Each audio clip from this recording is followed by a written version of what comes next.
பாரதிய ஜனதா கட்சியின் சார்பாக கடந்த 13 ஆண்டுகளுக்கு முன்னால் நான் மாவட்ட அமைப்பு செயலராக இருந்தேன். அப்போ அது பாராளுமன்ற எலெக்ஷனில் தேர்தல் கமிஷன்லேருந்து ஃபார்மெல்லாம் கொடுத்து உறுப்பினர்லாம் சேர்த்து வாக்காளர் பட்டியலில் பேர் இல்லாதவங்களுக்கெல்லாம் பேர் சேர்த்தல் அப்படின்னு ஒரு ஃபார்மெல்லாம் கொடுத்து எல்லாம் சேர்த்து இது பண்ணியிருந்தாங்க.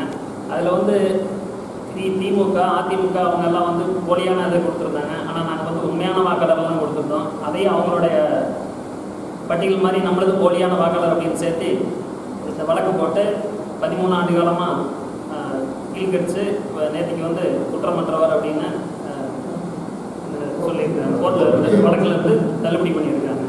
மரியாதைக்குரிய அரபி நண்பர் பரணிதரன் அவர்கள் 13 ஆண்டு காலத்துக்கு முன்பாக பாரதிய ஜனதா கட்சியிலே அன்று மனோகர் மாவட்டத்தில் இருந்த பொழுது மாவட்டத்தினுடைய அமைப்பு பொதுச் செயலராக பணியாற்றி கொண்டிருந்தார்கள். அந்த காலகட்டத்தில் திமுக அரசாங்கம் இருந்த காலகட்டத்தில் சட்டமன்ற தேர்தல் வந்த பொழுது அரசாங்கத்திலிருந்து கொடுத்த படிவத்தில் பொய் வாக்காளர் சேர்ந்தார் என்ற ஒரு பொய்யான குற்றச்சாட்டை இவர் மீது சுமத்தி அன்று 13 ஆண்டு காலத்துக்கு முன்பாக இவர் மீது பொய்யான ஒரு வழக்கு தொடர்ந்து இன்று வரையிலும் அது கரூர் கோர்ட்டிலே JM 1 நடைபெற்று 13 ஆண்டு காலத்துக்கு பிறகு இன்று அந்த வழக்கு பொய் வழக்கு என்று இன்று கணம் நீதி அரசர் அவர்களால் இன்று தள்ளுபடி செய்யப்பட்டிருக்கிறது. பாரதிய ஜனதா கட்சி என்றுமே நேர்மையான வழியிலே சென்றக்கூடிய ஒரு கட்சியாகும்.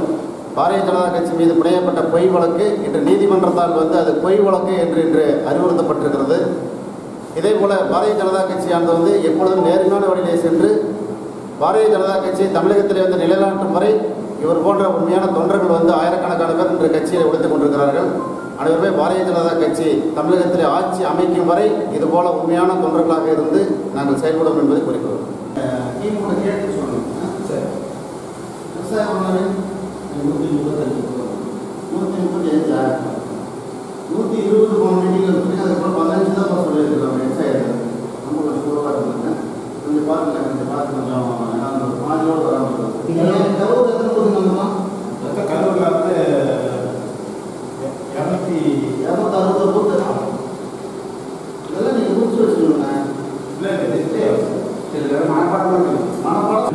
விஸ்தாருக்கு ஆள் போட்டுருந்தோம் எல்லாமே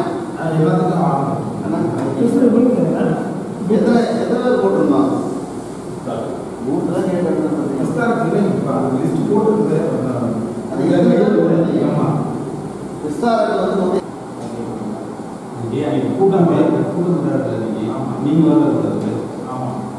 விஷயம் என்னன்னா அதுதான் அந்த கூட்டம் கூட எல்லாத்தையும் கொடுத்துருக்காரு. சொல்லுங்க என்னென்ன கைத்தொழில் என்ன